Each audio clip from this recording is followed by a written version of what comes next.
Hi everyone, thank you so much for coming to my channel. My name is Bibi, and if you're like me and you love to read romances, especially about shifters, which is what we'll be talking about today, then you've come to the right place. Today's book is Broken Lynx by Zoe Chant, and it is book 5 in the Green Valley Shifter series. So my previous video was on Dancing Barefoot, which was the first book in the series, and some of the things that irked me in the book where they'd have conversations about where things were headed, they'd have conversations about birth control, so they're not like super big things, and there were a lot of pros to the book too. Nice, hot, sexy sex scenes. There was, cute children running around, so very humorous. So that's a lot of what this series is overall, is very humorous, nice sexy sex scenes. And so I had finished the second book, which I believe is called The Tiger Next Door. And again, it had those issues for me where a man named Sean had moved to Green Valley to take care of his son. He met his next door neighbor, instant soulmates, and his son was, going through a lot because his mother had just abandoned him, and his father had only seen him twice in the last 2 years, so he hasn't been very present in his life. And so his son had asked him not to get in a relationship with Zoe. You find out later it's just because he thinks that one person can only love one person, and so he wanted to make sure that they both loved him still. Like cute little 5-year-old problems. And so, again, Sean wasn't planning on staying in Green Valley. He kind of talked to Andrea about that, but they both loved each other instantly, both shifters. And they were having sex without condoms. They never talked about birth control. I would think a baby would complicate that situation, but do they talk about it? No. So I was thinking about doing a video for that one, but honestly, it was a lot of the same things, cute 5-year-old, getting up into mischief and things like that, character growth a little bit, but then I want to know what happens at the end of the series. Is there similar issues? For me personally, it's not an actual problem with the book. It's just like a personal quirky thing I think I have where, I'm like, can we talk about having safe sex, people? It doesn't have to be a big thing. Doesn't have to. Can we talk about what we want in a relationship, please? Again, not a big thing. Don't have to, especially when, there's only like a couple hundred pages in the book, so you gotta move it fast. But this book did it. This book finally had those conversations.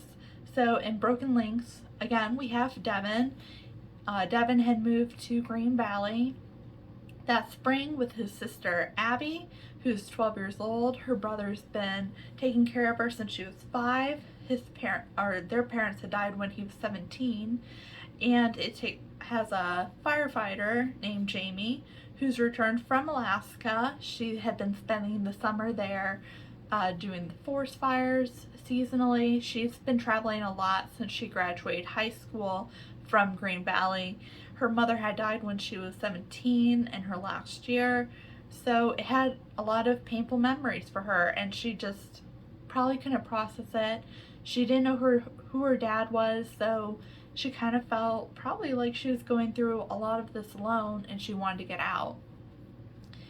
There's the chief firefighter, his name is Turner, who asked Jamie to come back to Green Valley to help out a little bit as a temp firefighter, and she agrees since she's done with firefighting for the summer and from Alaska, and so her plan is to stay in Green Valley only until she can return to Alaska, and maybe not even that, because she doesn't like to make a lot of plans for the future. So Devin is working in Grants. He's coming up to the table, making jokes, Jamie turns around, or maybe he walks in front of her to, get the orders and stuff, and he knows that she's his mate instantly because he is a very nice looking Lynx shifter. Very, very nice looking. Jamie is expecting this geek. Turner had told her that Devin would maybe be able to help her fix her phone because it's not charging. So she's thinking, oh, this guy's going to come up. He's going to have, glasses. And she's thinking very stereotypically about, what Devin might look like. And he exceeds all of her expectations. And so Jamie's not a shifter. But humans who are mates for shifters usually feel an instant attraction, but they don't necessarily feel the permanent bond that shifters feel. Again. So it goes through a whole thing where Devin is really dating probably for the first time since he's 17, since he had been raising Abby by himself all that time. And Jamie is kind of getting into this serious relationship. She's obviously had flings before, but it doesn't sound like it's been anything long term. I don't think she's ever really wanted anything super long term. And so he and Jamie have a conversation about where things are headed. The first time they are intimate with each other, he's like, hey, I gotta go get my condom. She's like, I'm on birth control, so don't worry about it, because he had left his pants downstairs. She's staying above the fire garage, and a little efficiency, and she didn't want to wait, and that's fine because at least they had a conversation. They decided birth control is going to be sufficient.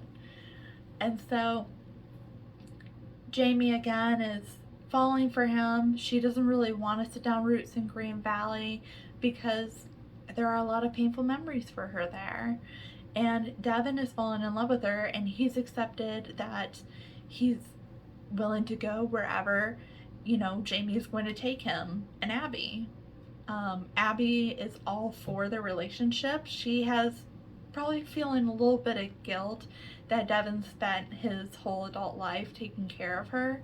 Not like, oh man, like, I feel so guilty, but, she's 12 now, so she's kind of starting to think about boys, and so I think she's kind of realizing what her brother has been willing to give up to make sure that she has a good life.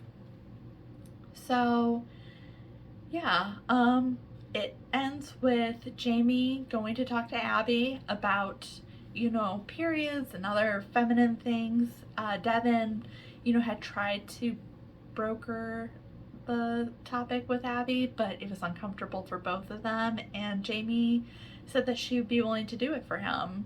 And so Jamie goes and she starts to talk to Abby, but the language they're using, Abby's thinking that Jamie's a shifter because nobody's really sure in this series who is and who isn't a shifter unless they verbally tell someone or they accidentally see someone shift or unshift.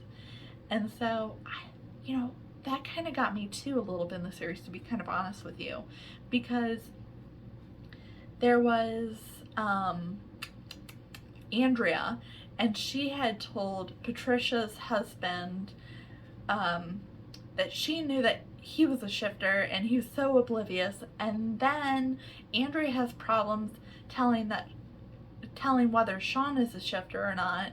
And so I'm thinking to myself, they've got to come up with like a code word or something. Maybe not. I don't know. It just, you would think like maybe they would have like an animal scent to them or something. I can't really describe my thoughts, but in a lot of shifter series, like their sense of scent is enhanced, which is usually how they can tell if someone else is a shifter or not.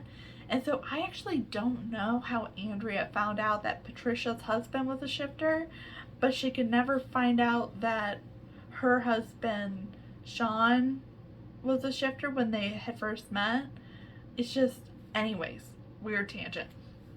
So Jamie finds out from Abby that Abby and Devin are shifters, and a couple other people are shifters. Mostly she learns which 5-year-olds are or aren't shifters. Jamie goes and interrupts Devin while he's at Grant's Grits, and she feels betrayed. She's not really super angry, she's just kind of disappointed that he didn't tell her. Although, to be completely fair, Devin had tried to tell her several times, but she thought that he was going to try to have a conversation about their future together, and so she shut it down. And so he tried. He really did try. Not try as hard as he could have, but he did give it a go. So, and he also never put that in her face, so good for him. Yeah. So Devin apologizes. He gets Jamie the phone number for her father. He ends up finding out what her dad's name was, finds him on some online directory because he's, got some programming skills. And he's like, if you know where to go, the public records have a lot of information. Anyways, Devin proposes to Jamie. They both agree to get married. They say they're going to stay in Green Valley. Jamie's father comes with them to Thanksgiving dinner, which Abby makes, and it's fabulous. She's probably feeling pretty victorious over the turkey, not just because turkey is a hard meat to cook without getting it dry, but after Devin and Jamie come home from a date one night, Abby couldn't get into the house because there was a flock of turkeys in their yard and they were being very aggressive.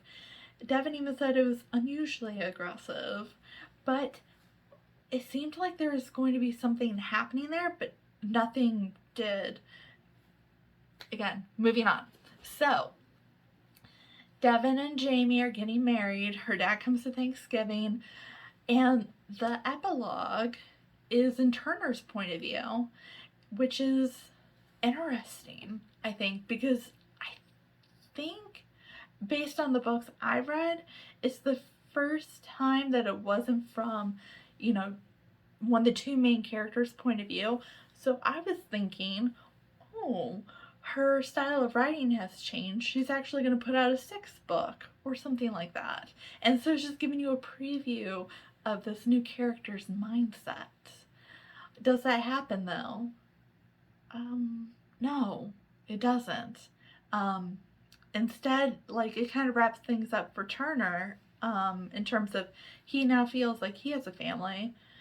But I don't know if I was ever asking the question of how Turner was feeling or not, because he appeared in the book, he was important in Jamie's life, but I never thought about him really beyond that.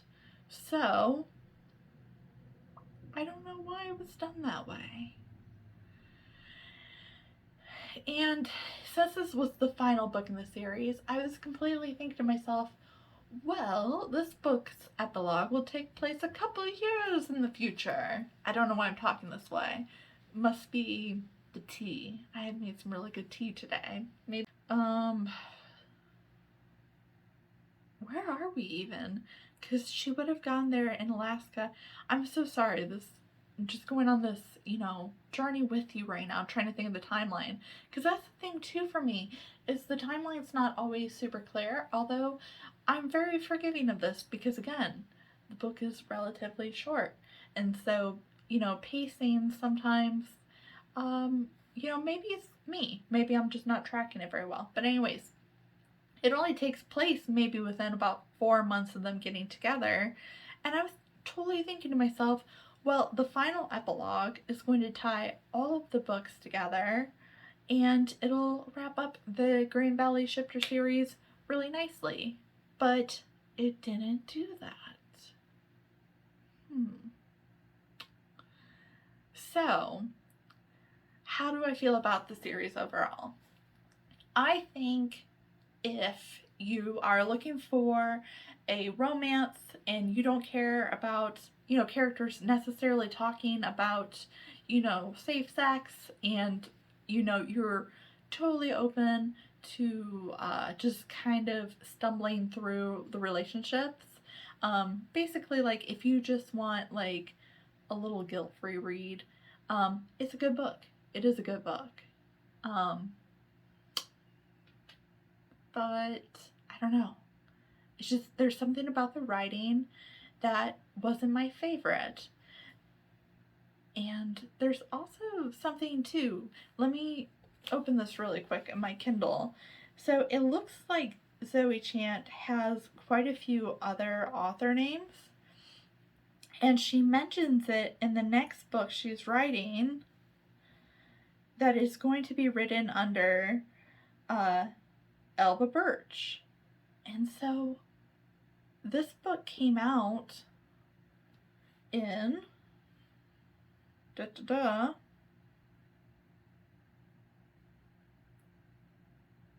You think I'd have this already, but I really don't. I'm so sorry.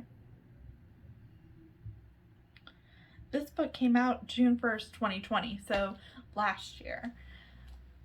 And I'm thinking to myself, you've got a well-established series, you've got other books. I'm not sure why she has multiple pen names.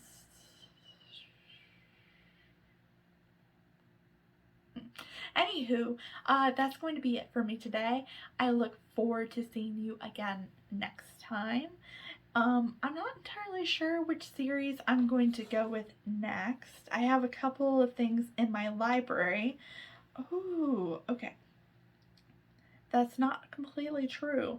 There's the Venice Needs Men series, which is so much fun. It's written by 3 different authors, as in each author has their own book. Some of them have 2 or 3 books in the series, and I'm so looking forward to telling you all about those stories because the books take place in the same universe. They cover roughly the same topic. They're all in the same time frame, and still they're all written from different authors' perspectives, from different authors' writing styles.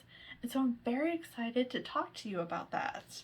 After that book, though, we have a book called Drive Me Wild. We have Evergreen Academy, which is a bully romance. We have a book called Claimed, and it's by Jessica Grayson.